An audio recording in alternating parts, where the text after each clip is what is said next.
The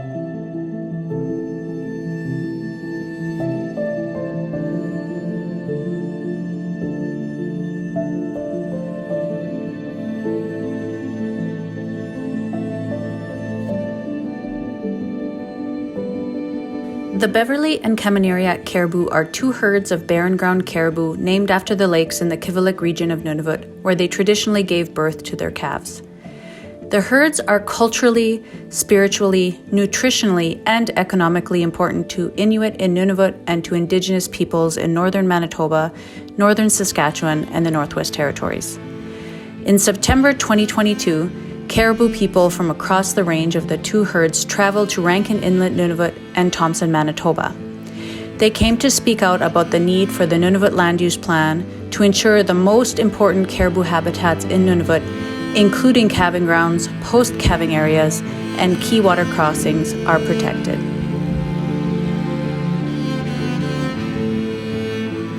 This is all about land, our spiritual well-being, where we harvest animals for food and clothing, where we fish, where we hunt, where we get fresh water.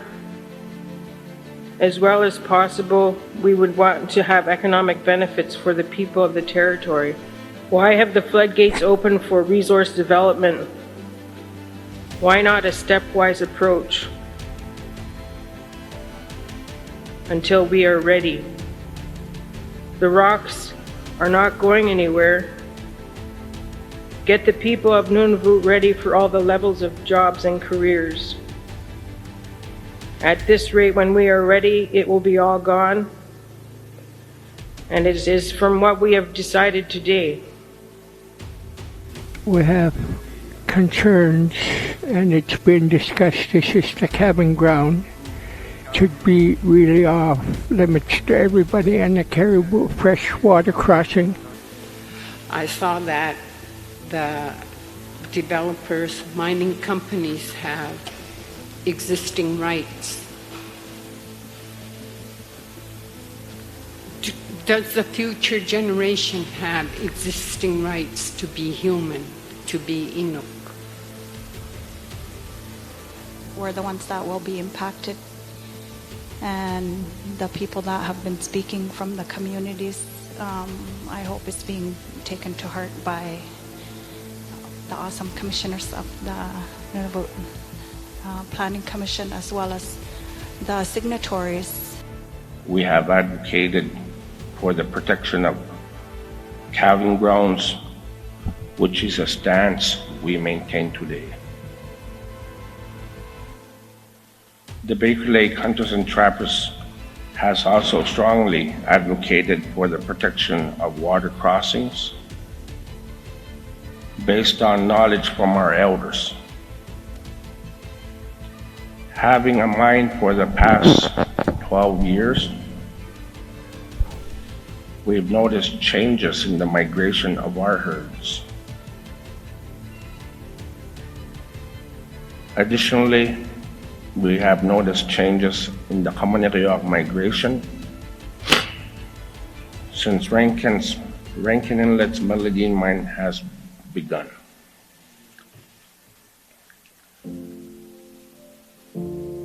The final issue is on the hydrofiber corridor, which we feel should avoid calving grounds and should be rerouted to avoid those areas. Many of you are concerned about the caribou, so are we.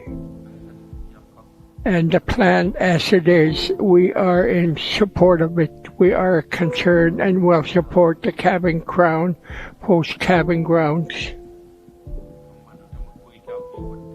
And the freshwater caribou crossing should be protected. Caribou habitat should be protected. I worry about this, my priority. Inuit have to be looked after, the harvesters. And the mining companies should be of no big concern. We might not speak the same language, we might not be on the same page, and we're definitely not in the same boat when it comes to all this. But I hope that you respect the future generations. It's not about us, it's about the future generation. Kuyan na mi.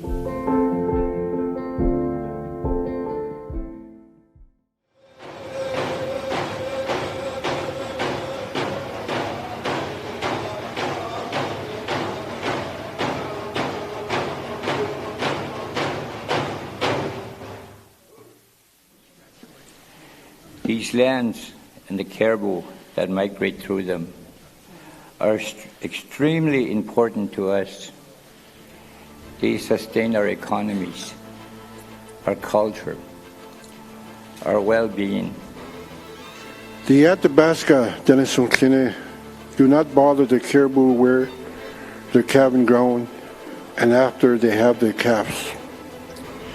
We respect them. And the mines and the industry should also respect them and not bothering them.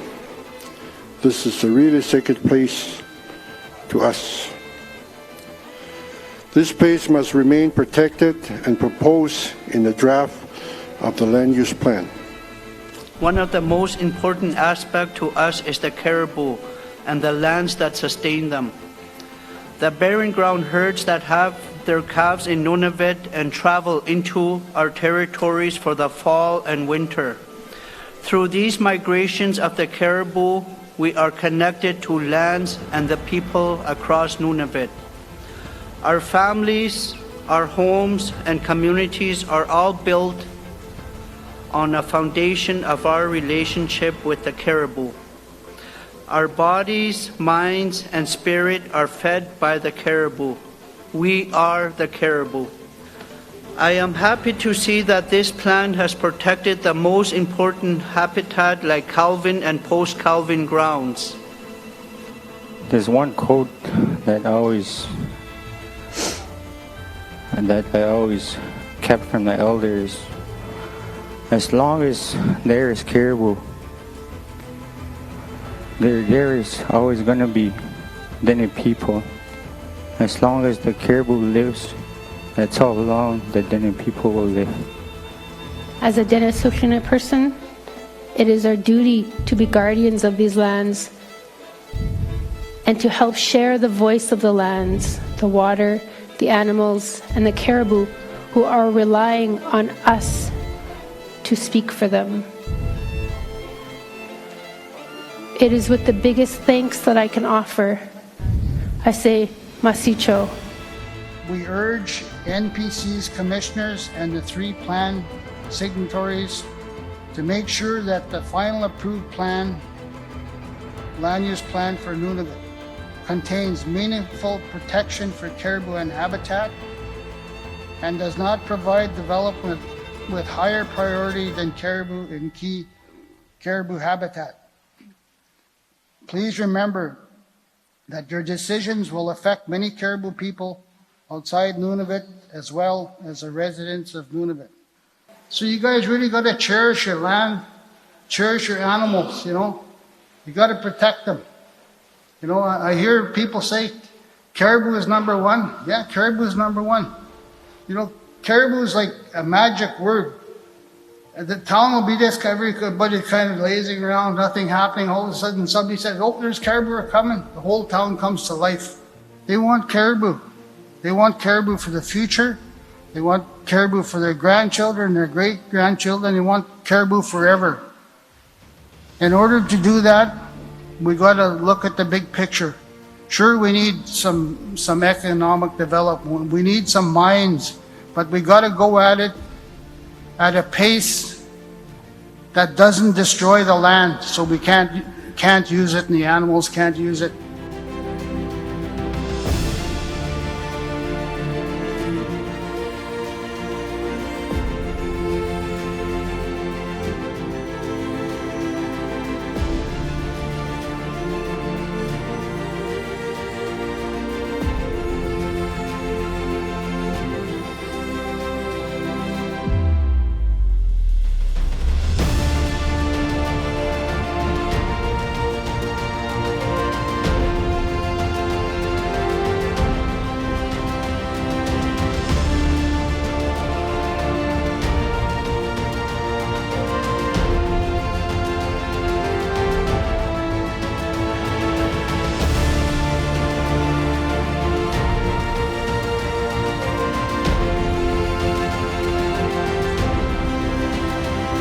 So in closing, I'd like to thank again the NPC for paying close attention to what the community people are saying.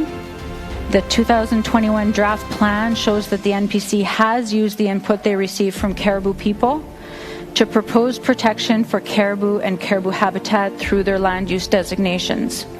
This is not a time to gamble with the future of the caribou.